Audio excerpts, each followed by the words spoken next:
যুব সমাজরে আমি তো কইয়া যুব সমাজ রে ওখান মানে আমরা মুসলমান সমাজটা মানে কত নিচে এলামছে। আজকে বরাকবেলিত এমন এক ঘটনা ঘটেছে ভাই, ইতিহাসের পাতাত মানে লেখো হয়ে যাব ভাই। আগে আমরা শুনতাম মানে বিদেশে এরকম ঘটনা ঘটিত, কিন্তু দুঃখের কথা মানে আমরা বরাকবেলি এরিয়ার সাইডে এরকম ঘটনা ঘটের। দুইটা সন্তান ফুটফুটে সুন্দর ভাই, দুইটা সন্তান থাকা অবস্থায় মানে পরক্রিয়া করতে করিয়া নিজের জামাইরে বিষ খাওয়াইয়া মারি লিছে ভাই। এই মানুষটার ফটো আমি আমার নিচের দিকে লাগাইম, আপনারা দেখবা। আর এই মানুষটার ব্যাপারে একটা কিছু কইবা, কতটুক জাহিল হইলে মানে এরকম কাম করতে পারে। সমাজ বর্তমানে এখন কোন সিচুয়েশনে গিয়া খাড়ো হয়েছে ভাই, তো মানে যে হাল চলের বর্তমানে আমরা দেশের আর কি, মানে খালি পরকিয়া ভাই, খালি পরকিয়া লইয়া মানুষ ব্যস্ত হয়ে গেছে। মানে বেডিন ধরে তুমি কোন লাইনে তুমি বিশ্বাস করতে ভাই। আর মা তৈল গিয়া ভাই দেখো কোন বয়সে একটা যুবক মানুষে মানে একটা বেটি মানুষের বিয়া করতো, ঠিক না দাদা? তুমি কোথায় এরকম জঘন্য ঘটনা আমরা আমরা এলাকাতে হইছে না, কিন্তু ও মানে কাটলি ওই যে ঘটনাটা। আচ্ছা, আমরা ছোট থেকে বড় হয়েছি, এরকম ঘটনা শুনছি নি জামাইরে বিষ করে মারি দিল। আর ও 2-4টা বছর থেকে ভাই কিতা লাগছে রে ভাই। ও অন্য লক্ষ্মীবাজার এরিয়া দেখলাম মনে কদিন আগে জামাইরে আতবাজি বাড়ি মারি ফেলাই দিল। একটা ঘটনা শুনলাম মানে ও সৈদপুর জামাইরে মারি ফেলাই দিছে আতবাজি বাড়ি মারি। কোন ভরসা বিয়া করতে রে ভাই, ডোর আমাই গেছে ভাই। ভিডিওটা বেশি বেশি করে শেয়ার মারিয়া দিও ভাই। আমরা ছোট পেজার হইতাম পারে, কিন্তু ভিতরে বহুত কিছু আছে ভাই কইবার, কইতাম পারি আর না মানে ফেসবুকের গাইডলাইনের কারণে ভাই। আজকে সকালে ঘুম থেকে ওইটা দেখলাম ফেসবুকে ভাই, 4 হরুতার মা 3 হরুতার বাপর লগে পরকিয়াত ধরা খাইলিছে ভাই। মানুষটারে দাঁড়ের কুটার লগে বান্ধিয়া রাখছেন আর বেটিরে উঠানো ফেলাই খালি উলিতরা।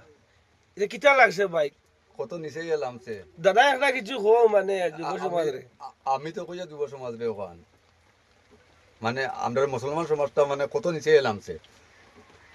কিছু কুলাঙ্গারের বাচ্চি না শুন আর কি, তা কুলাঙ্গার হইতে লাগবো। ইটার কারণে মানে একটা বালা বেটির মানে ইজ্জত আর থাকতো না, যে বাটে দেখা যার বর্তমানে কি দেখো। হ্যাঁ ঠিক আছে। আর ও আজকে একটা ঘটনা হয়েছে ভাই ভাই, ও আমরা সাইডে দিয়া জামাই বিদেশ থাকে পরকিয়ার দ্বারা খাইছে ভাই।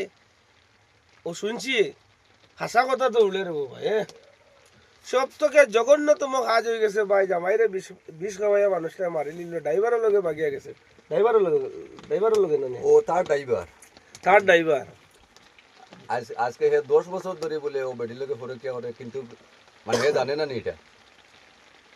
আর আজকে আজকে ও তারা তো মরণ হইল, মানে তারা দুজনের সহযোগিতা হইয়া মারছে। দুজনে মানে ওকে বিষ আনিয়া দিছে আর ওকে হয়ে মারছে, ওলো হইল ওরকম হইব ঘটনা। দেখো ভাই, আমরা খাস করি মানে বিয়াতে বেড়াই তো ডোরা মাই গেছে রে ভাই। দেখো ডোরা মাইবার কথা রানি বলছে বেটিদের কি বিশ্বাস আছে? বেডিন তোর কিতা বিশ্বাস করতে রে ভাই, তুমি কিতা বিশ্বাস করতে ভাই? গাড়িতে দিলা বিশ্বাস করা যায় না, নারীরও বিশ্বাস করা যায় না।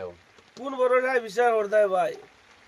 গাড়ি কোন সময় কালো বলি দিব একটা, ওটার কোনো গ্যারেন্টি আছে না। এখন যদি বেডিন তোরে যদি বিয়া শাদি করো, তো বেটির নামে মানে একটা লোন লওয়া বলা বেটির নামে, তুমি না ইয়ে তাকি দিবা, নমিনি তাকি দিবা। কোনোদিন কোনোগুলোকে যদি পাকিয়ে যায় তো 8-10 লাখ টাকা যেতেও লো, তো তাই হোক আইয়ে মারবো, আর তুমি ফাঁকা দিয়ে বাঁচিবা। এছাড়া আর কোনো লাইন নাই ভাই।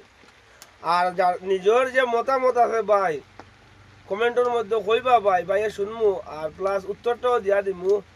আর সবসময় নিজের সেফটি সবসময় রাখবা।